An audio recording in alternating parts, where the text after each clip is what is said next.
Well, looky here. A flashback to 1980, Steve. Yeah, and we're I'm Steven, this is Dan, and right now we're showing this footage that someone posted of the drama tour in the round. So this was so the name of the channel is James Ferrani at Triceratapes Productions, and if you check this out after our show, you'll be able to hear the sound of the full 16-minute video, which includes excerpts of Into the Lens, Parallels, Tempest Fugit, and Machine Messiah. But yeah, this person had this like Super 8 footage and put it together in a YouTube video. And, it's another one of those great finds that we've seen recently in the last couple of years of these different tours that didn't get like officially filmed, but there are these Super 8 things here and there. And so it's great that we have this for people to check out now. Yeah, and Steve, does he happen to tell the story of like, did he find it in a box that he forgot he had, or did he just figure, okay, I guess I can put it out now, or like, what's the deal? Well, it doesn't say anything like that in the description of the video, but this is in Philadelphia, 1980. So, kind of funny that we have this and that Live in Philly 1979 video both in the round. And Yeah. But yeah, definitely worth checking out. I'll try to put the link in the comments and in the description when I'm able to. But yeah, so 45 years today since the Drama album came out. Should I remove the video while we talk Sure. about it now? Or Sure. So I guess well, I've written down the context of like when it came out, and then I guess after that you can talk about when you first listened to it and Sure. whatnot. So I got so many tabs open. So first, in terms of Yes, they had finished their In the Round tour and then did the Paris sessions from October to November 1979, and they ended when Alan had the mishap with roller skating and whatnot. And Yeah. so over the next couple of months, it was clear that the lineup was going to be different. John and Rick seemed to want to go a different direction. Like if you listen to those Paris session demos, they feel lighter, whereas if you listen to Drama, there's like heavier stuff. So I kind of wonder if maybe that's where the division is, in terms of what the band members wanted. But in terms of other things going on in music, or even just in prog rock, Pink Floyd released The Wall in November 1979, and then UK finished their European tour that same month, and they planned to record in March, but they disbanded over, wanting different things, different directions. And as we know, John Wetton would want to go on and do something more commercial, like what Asia ended up becoming. Exactly. Rush released Permanent Waves in January 1980. I think like right when the year started. And what's funny about that album is, to me, it feels 80s, even though it was recorded in 79. Did you ever get that feeling listening to that album? So I remember running out at lunchtime in high school to the record store to go get the vinyl, and everyone did that and went, hey, look at here, nothing to play it on in the parking lot at school, of course. But the black and white cover, and all that. But then to hear, and I don't remember if we heard any of it on the radio ahead of time. I'm sure we probably did, but to sit with the album and hear Spirit Radio, Free Will, just all the great music that's on it, it felt like, okay, we've leapt ahead. So it did feel 80s in the same way that a lot of new music they came up. There's something around that time. There's something psychological when the date changes to a different decade that I don't know. Your brain just I think there's certain expectations or a different perceptual context, if that makes any sense at all. So to me, that album didn't sound like what historically the quote 80s sound is. When I think of 80s sound, I think of everything that Trevor Horn went on to do, of course. I think of Frankie Goes to Hollywood, Seal, um, Grace Jones, Tears for Fears, Duran Duran, the B-52s, all the music I would not be caught dead listening to. Well, I guess if you're dead, you can't listen to it, but music I would not be caught listening to back then that I just absolutely fell in love with later and admire so much. So it was more so that drama had that quote 80s sound, while it also had a bit of a heavy rock 70s sound. We'll get more into that. I know that was kind of Yeah. more than you were asking me, but it didn't Yeah. strike me like, oh, the 80s are here the way we ended up learning what the 80s became. Okay. Yeah, that's funny because when I went through Rush's discography for the first time, it felt like there was a very clear division. Like you listen to the 70s stuff and then going into Permanent Waves and Spirit of a Radio comes on. It's like, whoa, okay, yeah, this is the 80s. Yeah, But hemispheres to that was quite a shift for sure. yeah, but on the note of Trevor Horn, I mean, he and Jeff Downs, were in the Buggles and they released The Age of Plastic in January and February 1980. So Australia and UK dates, those were. The Moody Blues, another holdover from the previous years, prog and psychedelic rock and whatnot. They started recording Long Distance Voyager in February 1980 and it would be completed over like a year later. Gentle Giant released their final studio album, Civilian, in Yeah. March 1980. So it kind of felt like they were a band, like it kind of felt like them and ELP were, for the most part, like it kind of felt like, the 70s are ending and maybe it's time and whatnot. ELP ended a year before all this. And then Genesis, they were still going, but they released Duke in March 1980. And was that where they were moving more to the pop sound on that one, Dad?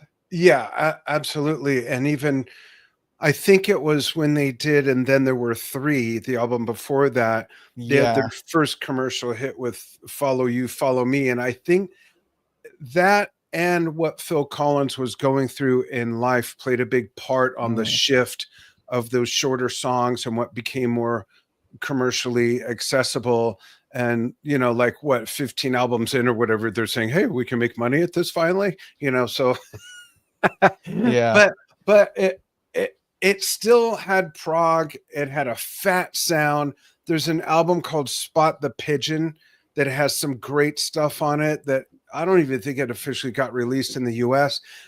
And then there were three had some real fat sounding proggy stuff. But that one song, I think, Follow You, Follow Me, made everything after that a different lane for them. You've started to feel it with that album. Right.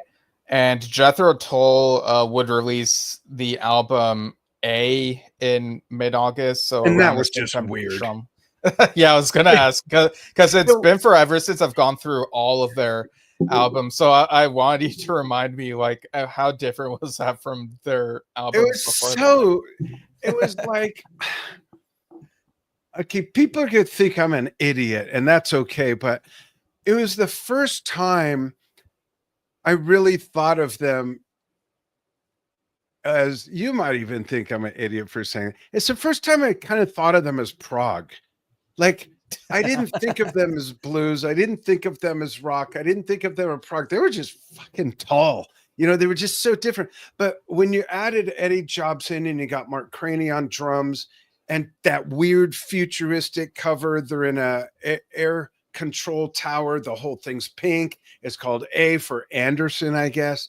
And it was so electronic with Eddie's playing that it was the furthest departure I think they've ever made from what some of their most endearing qualities were, which was that whole Renaissance, the Old English Renaissance, Baroque, classical feel that their music always carried once they got past those first two or three albums that were mostly jazz and blues. And it just felt like why are you even calling this Jethro Tull?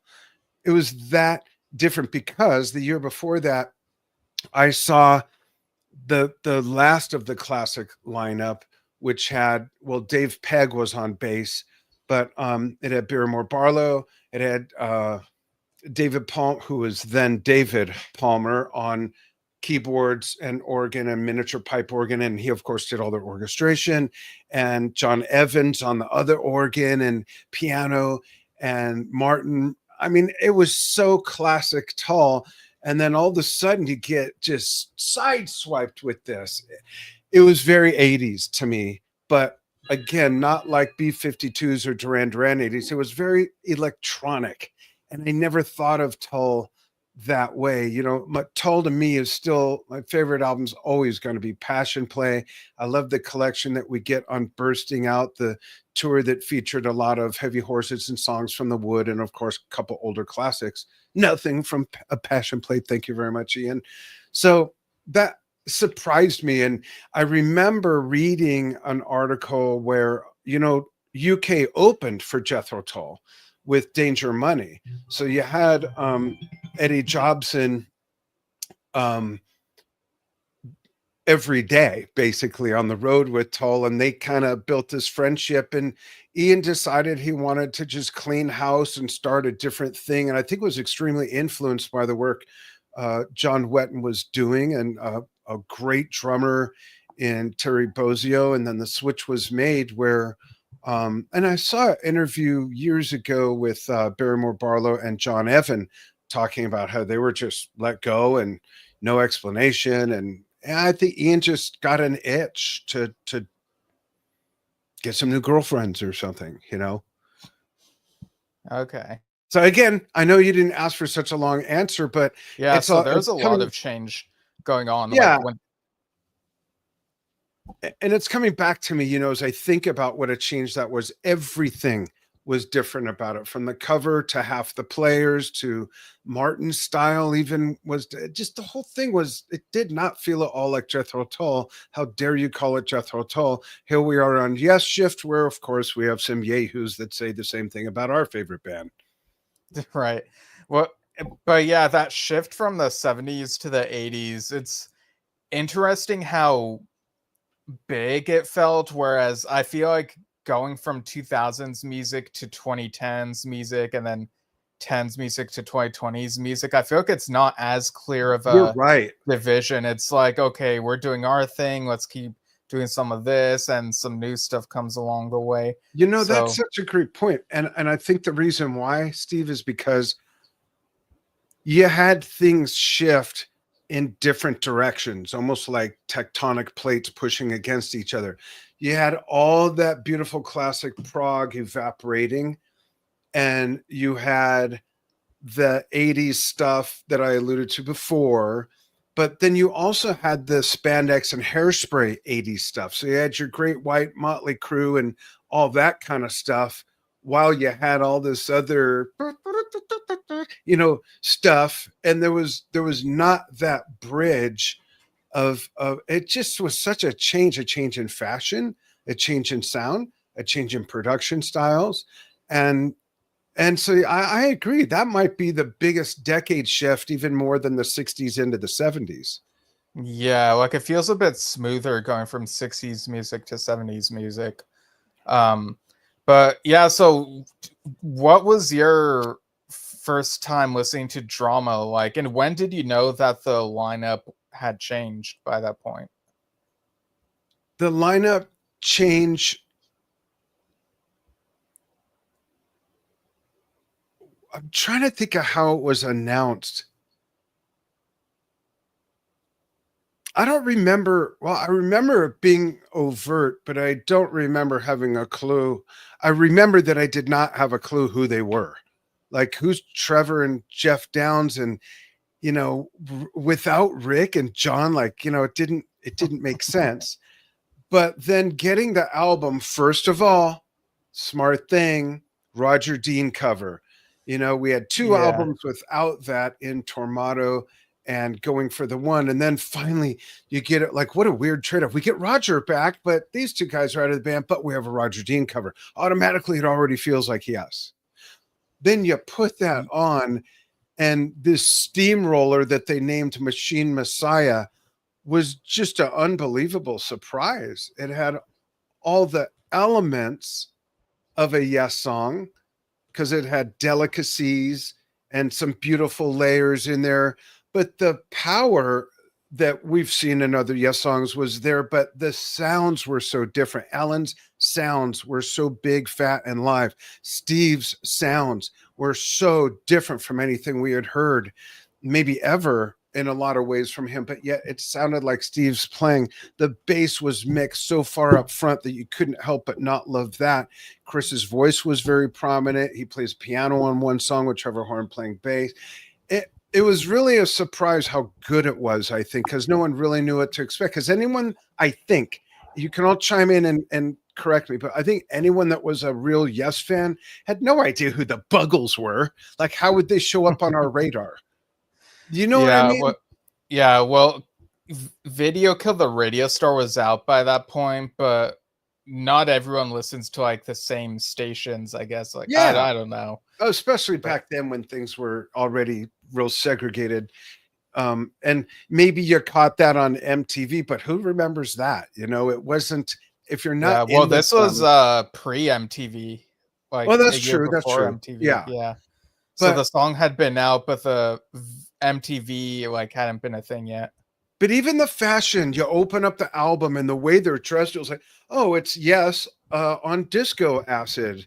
Like, it was just so weird the way they were.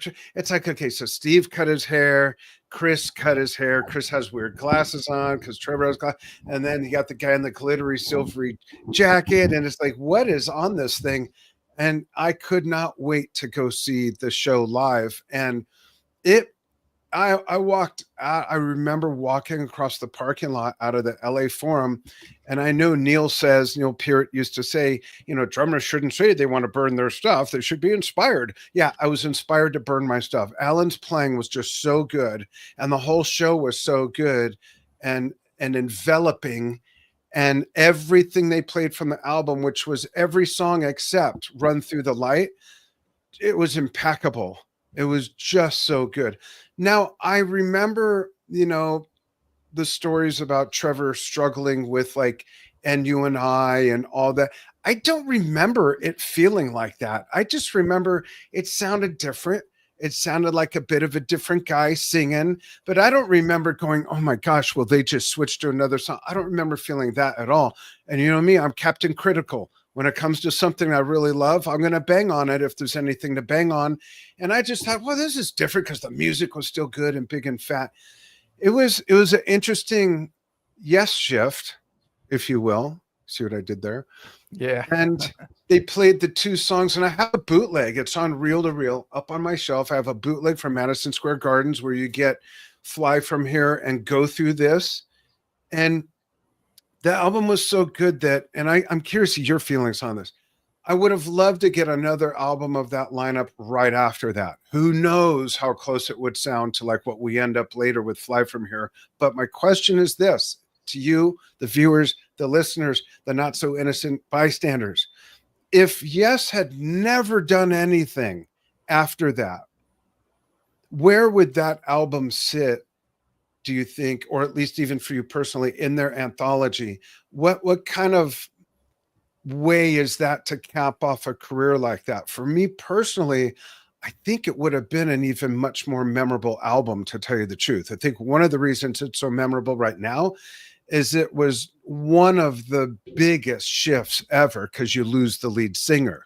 No offense to losing the keyboard player a couple times and all that stuff, but and Peter, but that was like the biggest shift was for the first time losing the vocal imprint. And I think it would have been a more memorable album, but I also would have been happy saying, you know what? They went out with a freaking bang. There was nothing, in my opinion, there was nothing weak about that album. Plus, you get it, Roger Dean. So, what are your thoughts on that? You understand what I'm asking, right? Yeah, and I do have my CD copy here, and it does have like the the Roger Dean thing. Yeah. Mine was signed by Jeff Downs on the Topographic Drama Tour in 2016. There's this photo of a lineup in the I like how it says before beginning the essay. And yeah, and just real quick, I remember on the Yes Years documentary, they talk about this period. So that was my first time hearing about that period. And then in the mid 2000s, you played your cassette tape of Drama to me, and I was like, wow, it's not John Anderson, but it sounds really cool.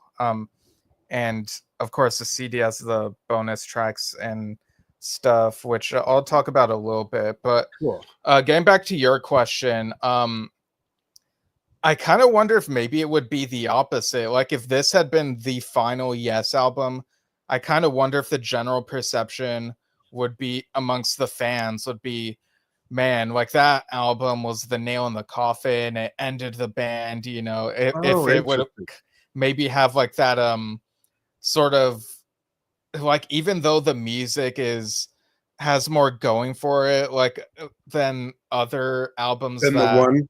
that end bands' careers, or at least for a little while before they come back. Like like there are people who aren't very fond of Calling All Stations by Genesis. The Yeah, to me, one that's not a after Phil. Genesis album. I'm sorry.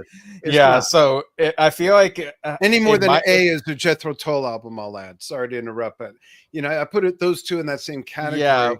So would it like have been better if they just started a new band and that was their album?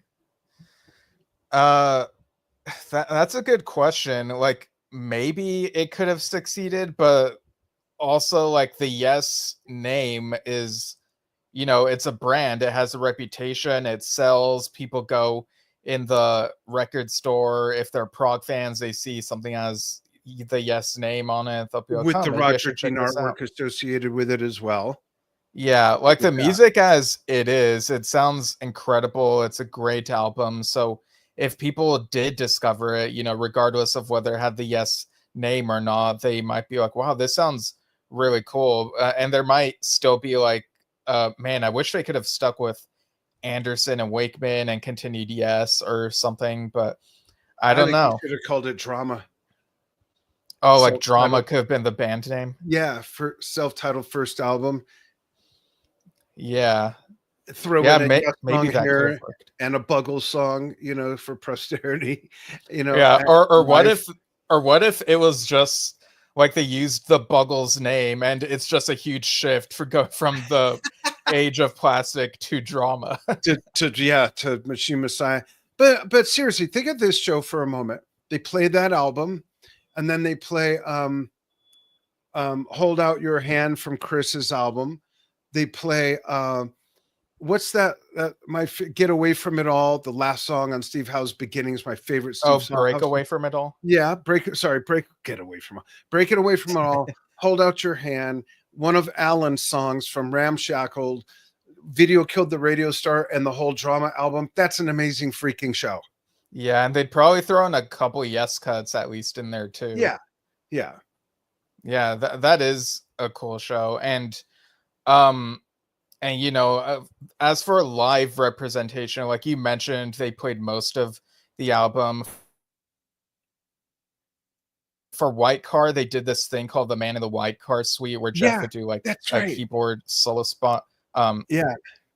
Yeah, and you also mentioned Go Through This and We Can Fly From Here, and those eventually ended up on the 2005 collection, The Word Is Live, specifically the Madison Square Garden. So you have those in the show as well, and it's an amazing concert. We have a lot of comments. You want to jump to that real quickly? Oh, sorry, one of us is freezing up. I don't know if it's me or you. Have too much. Okay, there we go. Yeah, one of us is freezing up a little bit. Let's go to comments real quick. I'm back. Yeah. Yeah, you're back. Sorry. Let's go to comments for just a bit. And we've got a bunch to read, but let's look at the live comments. And we do have a bunch of, we have so many other All right, am I comments. good now?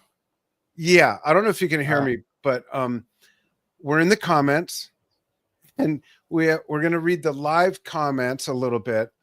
And we have so many other comments that people sent in, folks, that we're going to split it between this show and another show that Steve's going to do. Yeah. So let's see. Hey, thanks for chiming in and saying hello. That from Peter McGinnis. Got Christopher Buckingham, Detroit. We've got Peter McGinnis says one of Roger's best covers, moody and magnificent. Kim Stern watching live on Facebook in Chicago. Peter also says what has helped has Horn becoming the world famous producer and Jeff's. I got like something weird in the way. Hold on, let me scroll. Oh, there we go.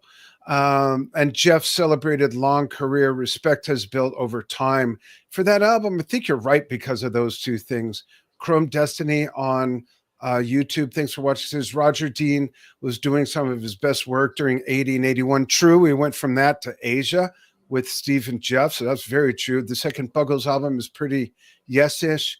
And the reissue has demos and rough versions of stuff meant for a follow to drama. Did you know that, Steve? I never knew that. Yeah, I've heard some of these. Yeah. Oh, wow. I think it even included an early version of what became Life on a Film Set on the Fly From Here album. Oh, wow. I never knew that. I feel so left behind. And, outside of the demos, there's also that alternate version of Into the Lens that's on the actual second Buggles album. It's just called I'm a Camera. And right.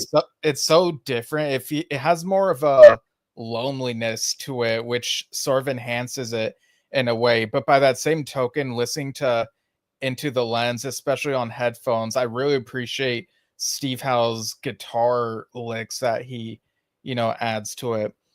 That's interesting. One more comment from Chrome Destiny says the main adventures in modern recording album has a few. Oh, I read that one already. Oh, I didn't finish reading follow up to drama to Beatnik, Vermilion Sands, and Rainbow Warrior. So cool. Yeah. I noticed there were a bunch of comments. So I wanted them to not sit too long there. Yeah, and earlier Peter asked which drama song would you like to see played live this year? And I want to add to that they played the full album back in 2016, and that was an incredible experience. And 2008 was when they finally brushed up a couple cuts, Machine Messiah and Tempest Fugit. Those are my two. Yeah, and because since they didn't have Anderson with them, they were a bit more free to try this other stuff. But yeah, if you were to see a Yes concert this year, what one song from drama would you want them to play? It's tough between Machine Messiah and Tempest Fugit. I'd take Machine Messiah because it's longer. Yeah, I think that's my reasoning too, and also really? It's my favorite on the album. It's a great song. Yeah. Yeah. All right, so I guess we could go to fan comments on this Google Doc we have here and see how far we can get. Cool. I'll start with Doug, if that's cool. Yeah. Doug Krantz says, I have many drama memories. I gotta change my glasses. Sorry. Yeah, and also share some photos that Doug shared in the comments. Like he has a photo of Chris, an autographed photo of the lineup, and autographed cover art. I think either a poster and a tour book, and an interesting graphic that has two masks with it. So I'll go ahead and share those while you read that. Okay. So he says he was a radio DJ in the 70s and 80s. I played the entire album on my show on release day, today's date. I played songs from it for several years after. I saw 5 shows on the U.S. tour thanks to the band and management. I interviewed and hung out with the band backstage on those 5 shows. Trevor Horn swears like a sailor, as the old expression goes. Drama is one of my top 10 Yes studio albums, usually at number 6 with Close to the Edge, always at number 1. I saw the first Topographic Drama US show in Columbus, Ohio, in July 2016 and loved it. Never thought I'd get to hear the entire album in concert. Very cool. That's nice, Doug. Thanks for sharing that and the photos too. Yeah, I'm like, I thought I would be able to share through these photos faster, but it's taken me a bit, Oh, folks. here they come. But yeah, there's a lineup photo with the autographs. The uh-oh photo. I Yeah, wonder well, whose idea it's a that different was. photo. Well, I think the uh-oh was for the essay in the little booklet thing. Okay. Um, but I also want to mention, again, the remastered Rhino CD from 2004, which I got probably a couple years after that. It has the bonus tracks, and a couple of them, at least a couple of them, are demos. In fact, let me just look at the track list real quick as I show this other thing. So the bonus tracks include the single version of Into the Lens, which I guess repeats a certain part, and it kind of starts from the there by the waterside. Like, if I remember correctly, it starts with that. Yeah. There's a single version of Run Through the Light. Um, there's Have We Really Got to Go Through This, which is an instrumental version here. And of course, when they put it live, they had lyrics, they shortened the title. And I always thought that that's track sounded a bit like Tempest Fugit. Tempest Fugit has a do do do do do do do do, and Go Through This has a do do do do do do do do do do. Like, it kind of sounds like Yeah. it's Tempest Fugit, but a bit higher, if that makes sense. Mm-hmm. Song number 4, Satellite, which was an instrumental that was eventually used by Yes Zeppelin for the track Telephone Right. Secrets, I think it was. Mm-hmm. And there's the tracking session for Tempest Fugit where they don't have all the lyrics, or maybe don't have it memorized because you say it so fast. So there are parts where Trevor keeps on saying do, do, do, do, do, do, do, do, do, do, do, do, do, do. And at the end you can hear someone saying that was a great take. So it's kind of a funny little thing there. A tracking session for White Car, which I think has slightly different lyrics, and then it also includes a few Paris session songs. So you technically have John Anderson and Rick Wakeman on these. That's weird. Dancing Through the Light, which was pretty simple. It has like a repeating and John would keep on singing Dance Through the Light, Dance Through the Light, but it sounds like he might be singing it through a vocoder. But then you have Golden Age, In the Tower, and Friend of a Friend. You get a bit more of the Wakeman feel in those, but they still feel like more work could have been done with them, in my opinion. I think Friend of a Friend feels like the most finished or closest to completion out of those tracks. But yeah, I thought it was really cool that they put those as bonus tracks for the CD release. Yeah. Interesting. Very interesting. You want to read Tony Jefferson's comment? Yeah, so Tony Jefferson said, I remember liking half of it when it first came out, but after seeing them in Chicago, I got to appreciate both the album and lineup a bit more. From what I can recall, it was. Oh, so this is after I asked him which half he liked. He said it was Machine Messiah, which got me right away, Into the Lens, and Tempest Fugit. Then the other songs eventually grew on me. But I love the Rhino CD with all the bonus tracks on it. From what I can recall, I already read that part. I guess pasted it twice somehow. Yeah. Okay. You're still sharing your screen too. Oh, am I? Hang on. It's okay. Thanks for chiming in with that, Tony. Oh, and there's this final image from Doug I want to share. Yeah. Yeah. I remember that. Yeah, that's pretty cool. The Chrome, yes. Yeah. Then we have, I hope I'm pronouncing it correctly, Jeff, your last name, Jeff Matthias. He says, I'm going to take a deep breath for this one. I have a lot of memories surrounding the Drama album. I discovered Yes music in 1978 after hearing Don't Kill the Whale played on the radio. First album I bought was Tormato, which I loved and still do. After that, I began to work my way through the whole 70s back catalog at the local mom and pop record store. Then one day of then one of the cashiers who knew I bought everything Yes related told me that the new Yes album was in the store's upcoming release schedule. Around the same time, I became aware. Let me make this print larger for me. Sorry. Uh, I became aware that there was a Yes concert coming about 90 minutes from where I lived. I was unable to make it to the concert, but was psyched for the album. A couple of weeks before it hit the record store, one of the new songs was introduced, Run Through the Light. Loved it at first listen and was lucky enough to catch it on tape so I could play it again and again. So he's also a pirate. Just kidding, Jeff. When I finally heard the album in full, I was even more blown away. I was completely transfixed as each new track started off.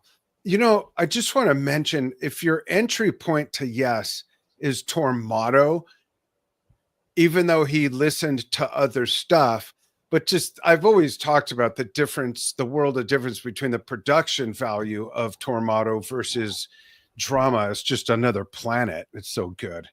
So sorry, when I finally heard the album in full, I was even more blown away. I was completely transfixed as each new track started off, not knowing what to expect. Same here.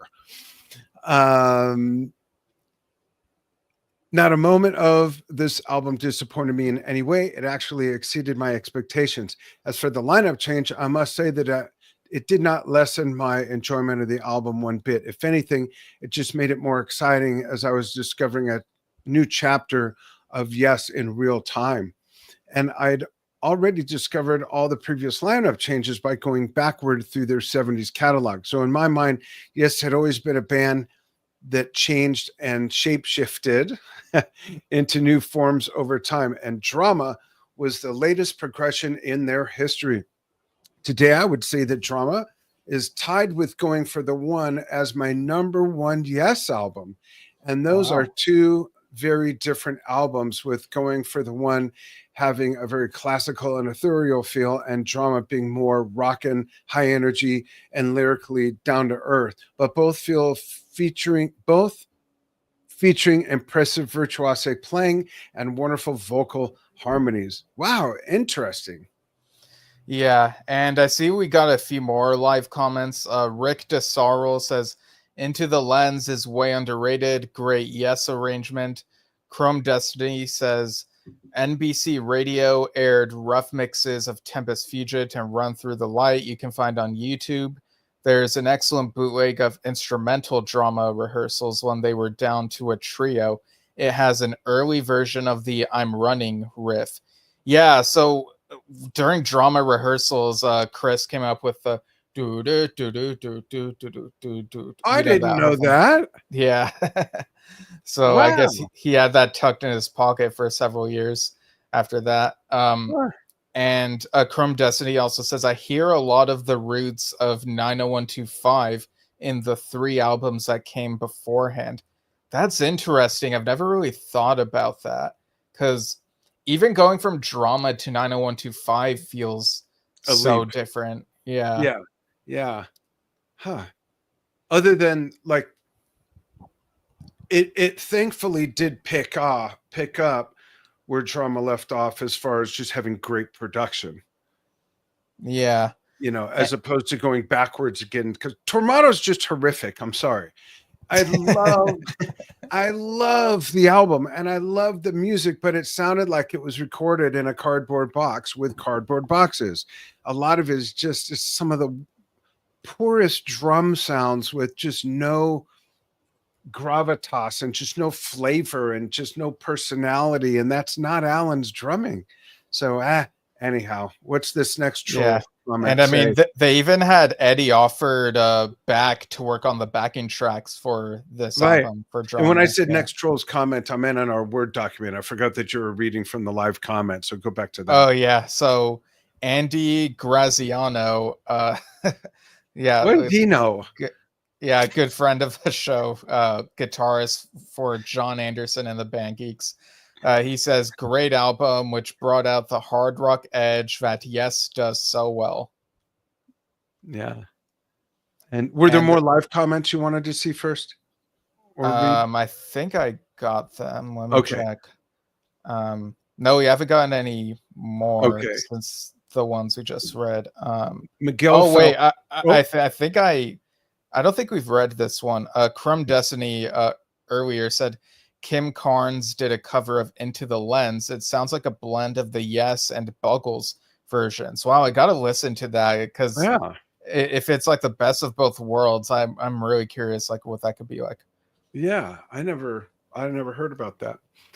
Miguel Falcoa says, despite of Trevor having a hard time singing it live, especially the songs that John sang, plus a weaker stage presence, as evidenced in the images which recently surfaced, the album Drama is still one of my favorites. Oh, that's really cool, Andy. I love every single song, the band interplay, vocals, beautiful new keyboard sounds, emerging technology, and a variety of influences from disco to punk to synth pop, electronic, ambient, cinematic. I'll throw in even Yes. Absorbed to the character of each musician and treated in the Yes way of doing things. Very well put, Andy. Yeah. Well, that's for Miguel. Oh, that's from Miguel. I'm sorry. Very well put, Miguel. And Miguel, for those of you who don't know, is the one who created Play for Chris, which is an annual celebration, which we're very excited to have him on and talk about soon. Yeah, we're gonna have Miguel on the August 24th at 11 a.m. Pacific, 2 p.m. Eastern, 7 p.m. UK time. And I should also mention Miguel commented on our recent episode where we talked about like the most collected Oh, prog rock albums on Discogs. So he cleared something up for us that we were wondering about. So the stats on Discogs basically mean like the numbers. It basically means people have logged that they have the album, so oh, they could have bought it or they could have gotten it from someone. Like it basically like they own it. So the number of copies that we mentioned, it's like the number of copies that people on Discogs say, yeah, I own this, that type of thing. oh, that's interesting. Okay, thanks for that. Never knew. Yeah. Gilly Good News says, being a snake, panther, mirror man. So I guess that refers to also being a fan of Relayer and Mirror to the Sky. Yeah. I'm a bit biased. Fresh plus powerful music, thought-provoking lyrics plus expert production plus great rhythm section plus Steve and Jeff shine as soloists, and one of Roger's best and moody covers that tells a story of shipwrecks. Ha ha ha. Yeah, I never really think about like the the aspect of like the ship, but like when I look at the Drama album cover, the glacier, like the shape of it actually reminds me of Pride Rock from The Lion King. Oh, that's interesting. Yeah. Huh. Are,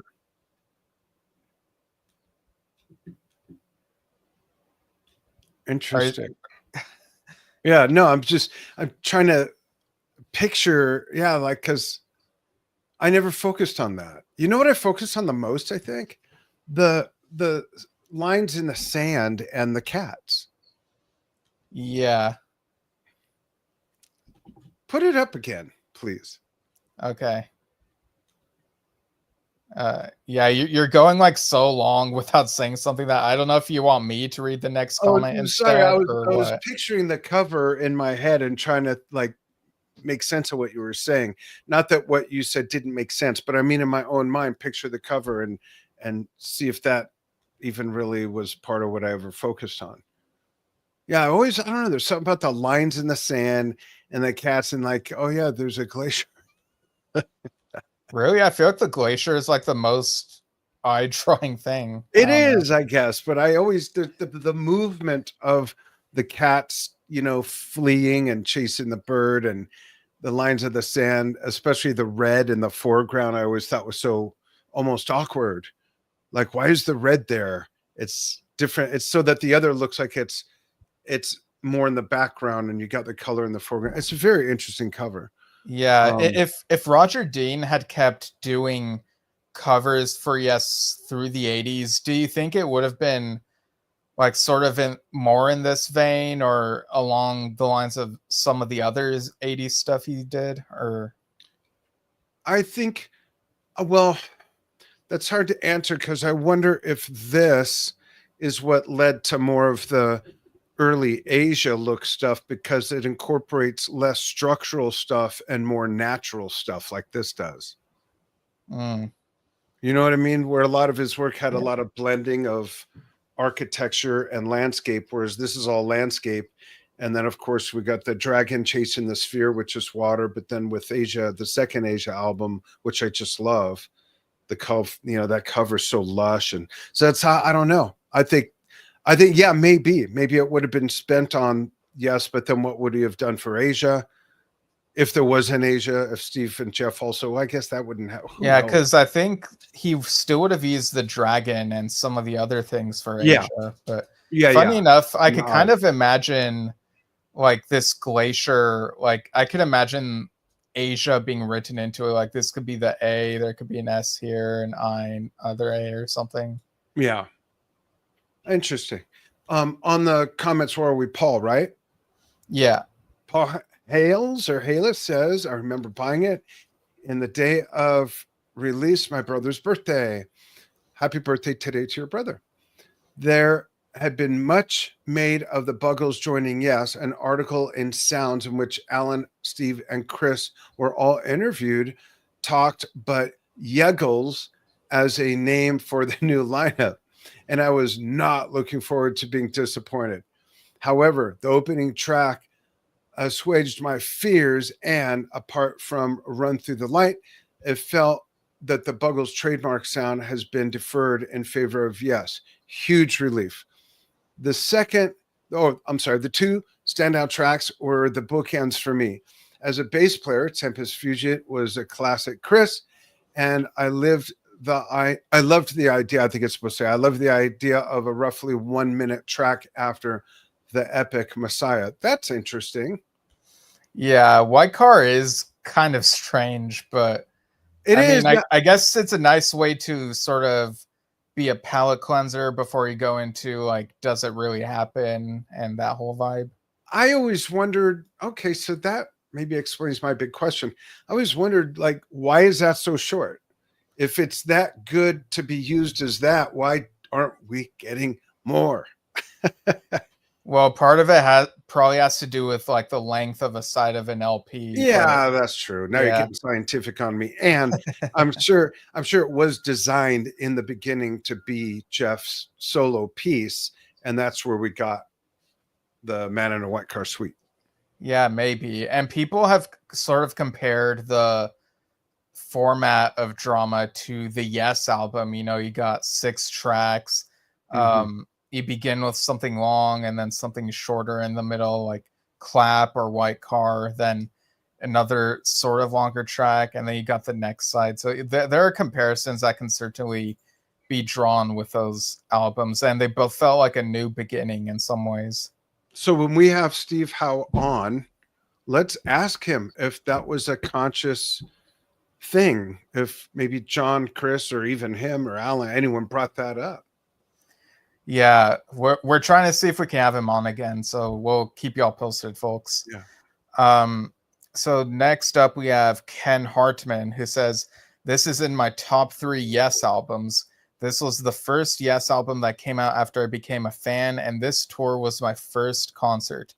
The playing is absolutely brilliant, and honestly, I'm a huge fan of everything Jeff has done ever since. Then Gregory Pegg says it was always in my top 3 until the Ladder and Mirror of the Sky were released. Now it's still in my top 5. That's interesting. I love the Ladder. I've talked about that a lot here. I love the Ladder. Yeah, and I see we have a couple more recent comments. Okay, so let me scroll up. Doug is chiming in. He says, you know the story about the cats and birds on the cover? Yeah, I was wondering if we should bring that up. So yeah, go ahead. Yeah, so Doug continues. I've talked to Roger about it starting in 1980. My first question was if the three cats were Steve, Chris, and Alan, and the two birds flying away being chased are John and Rick. Roger says people can think what they want about his paintings. Is it true? He said, no comment. Well, that's typically the most blunt comment you can give someone. Yeah, I remember a recent live stream that Roger did where someone also asked that question and he was very cagey about it and didn't like answer really. I remember hearing Um, that. yeah, but Cool. You got Lee Copson. yeah. So another live comment here. John Sorry. Perez from Close to the Yes. We had him on recently, Yeah. and I think he talked a little bit about Drama then too. He says Drama is one of my top 5 albums. It was an amazing show. Machine Messiah was the highlight of the show. Love it. Saw them in Chicago. And Crumb Destiny says the Discord and Rhyme podcast had an episode where they did a track by track comparison of the Yes album and Drama. Oh, Interesting. I thought that had been done before in some podcast. Yeah. I wonder how close some of the lengths are. Yeah. Wouldn't Something that to be check weird? out. Yeah. So Lee Cobson says, I remember hearing a couple tracks on the Friday rock show, then getting the album. Was obviously strange not having John singing, but was a good album and great tour. Cool. And Yas Man says drama tour Cow Palace Dali City, the round magnificent show. And Ian Barber says, I love this album. I think this is their best album since Relayer when it comes to their catalog chronologically. Oh, that's interesting. Yeah. The only thing that kind of like ruins it for me there is, or gets in the way of me just jumping right on board with that, is Awaken. Oh, yeah. Well, I mean, that's a track. Granted, it's a huge chunk of the album, but it's not the whole album, you know? Right. But what I mean is, I don't want to discount Awaken that much. It discounts the album that much. But it's, his opinion. I get what you're saying too. It's a great album. Right. Greg Jager says, love it. An important move for the band. Yeah. And Bob Lee also says, love it.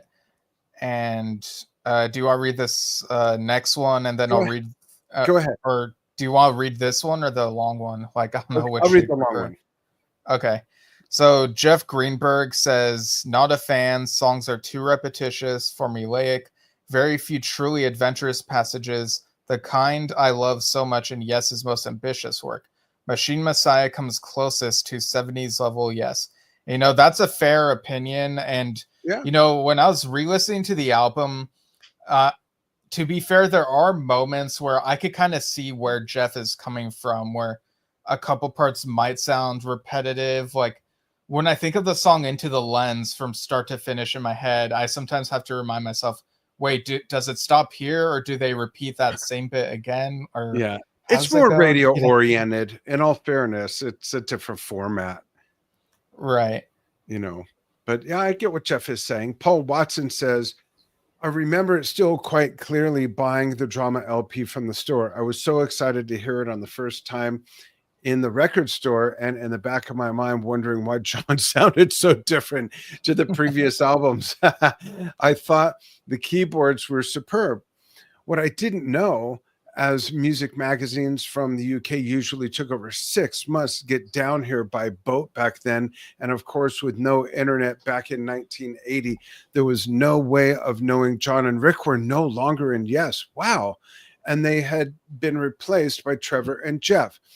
Being down here in New Zealand, I had no way of knowing about these changes. I didn't have any local friends who were as passionate about Yes as I was.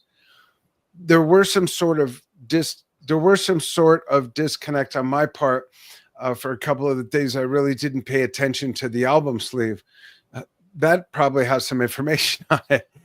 Sure, John looked weird with those big sunglasses trapped in those plastic tubes with the others. That's so funny. You would have thought I would have noticed Rick not being there. Then again, I was 25 with a good job and buying so many record albums, I was all over the place. But what I heard was refreshing and amazing after the likes of Tormato. This album had more oomph, more firepower. Alan's drumming was like a driving force, with both Chris and Steve proving the heavy lifting with the guitars. Just loved Jeff's montage of keyboard parts, layered in subtle yet textured patterns throughout it, with such great choice of keyboard sounds, and even the unusual vocal chords of Trevor enriched the listening experience. I've said for years it is my preferred third album of Yes, and remains true to this day. Hardly a week goes by when I'm listening to hardly a week probably doesn't go by when I'm listening to a track from it, I believe is what he meant. It's one of those Yes albums I love to play from start to finish. So glad I got to hear it for the first time in 1980. And as I said, the thrill remains. That's quite a testimonial. Yeah, and I'll read this next one as our last one for this episode, and then I'll read the rest on a vlog that I'll do at some point soon about my drama LP. So Tony Wicks says, it was my introduction to Steve Howe's guitar playing. I bought it after 90125, and obviously there was a stylistic difference overall, but the guitar really spoke to me. I loved the punchy, crisp production, the heaviness mixed with eerie keyboards, and the vocals. I had no idea of the Yes lineup changes that had led to this album. It was the second one I'd heard, and I loved it for what it was, still do, and the album art captures the music perfectly. One of Roger Dean's best. Yeah, that's an interesting journey, starting with 90125 and then going straight backward to drama. That's really cool. Yeah, interesting perspective. Rob Muchnick says, I thought it had one classic song, Machine Messiah, and one awesome song, Tempest Fugit. All the other songs were good to very good with moments of brilliance. That's a good take.